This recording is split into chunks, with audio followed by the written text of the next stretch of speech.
Craft Kids TV will now attempt to combine a dog with a frog. What are we doing here? This is absolutely wild. Then later, they will ask AI to create an image of a dog combined with a frog, and you get to be the judge. Well, let's see how they do.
Well, there they are, the results are in.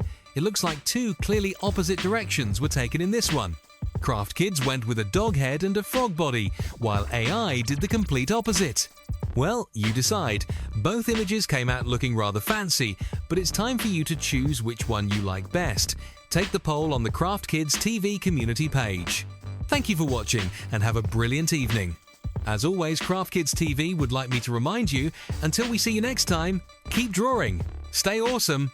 Bye.